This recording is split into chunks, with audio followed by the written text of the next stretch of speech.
Pipinong gubat mga ka-idol, ganito ang dahon niya oh. Ganito ang dahon.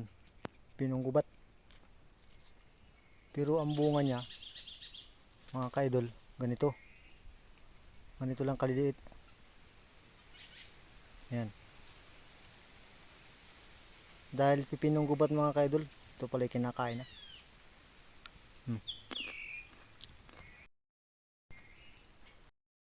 So yun nga mga ka-idol, magandang araw. Ito yung sinasabi ko sa inyo na pipinong gubat oh. Ayan oh. Ganito lamang ang kanyang bunga. Ayan. Ito mga idol ay nagkalat dito sa gubat o sa mga ilog o mga kalakalakan. Pero napaka masarap isasaw sa asin. Ayan mga ka-idol oh. Ito lang ang bunga, pipinong gubat.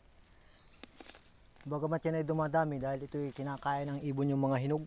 Pag may itim na, kinakain ng gulping, daming bumunga nito mga ka-idol. Itong pipinong gubat na ito. Ayun oh. Dito lang ang kanya. Yan. Ang dahon niya parang pipino din oh. Walang pinag-iba. Kaya lang ang bunga talaga niya ay maliliit lang na bilog. Ayun oh. Yan mga ka-idol oh, yan oh. Ito. Ayun oh. Yan ang bunga niya. Ayun oh. Tingnan mo. Masarap din yung mga idol, parang pipino na rin.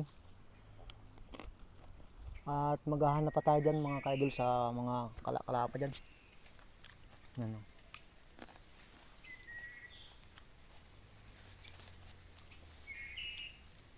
Napakarami niyang bumunga eh. Masarap ito sa asin.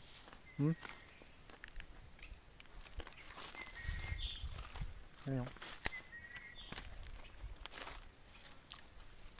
Ayun, basta kalawit lang oh.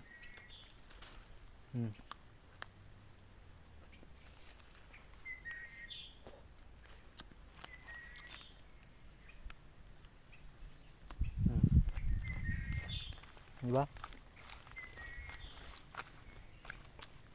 Masarap sa asin yung mga ka-idol yun. Pinong gubat. Marami yan sa mga gubat-gubat talaga eh. Mga ilog. O dyan sa mga yung mga binubukid na mga tinatabasan ng mga tao, yung minsan ay pag tumubo yung damo, madami silang tumubo. Dahil gawa nga yan na kinakain ng mga ibon. At ngayong nadiskubre nga ng mga tao na pwede na palang kainin itong pipinong gubat mga ka-idol. Bagamat ito noong mga bata kami, hindi namin pinapansin ito. Pero hindi naman namin tinatanong sa aming mga ninuno kung pwedeng kainin. So ngayon lang natin na-discover na pwede pala itong kainin na itong pipinong gubat. At ang lasa niya ay parang pipino din pero kaiba lamang din yung lasa niya na para bagang may something din yung kanyang klase ng bunga.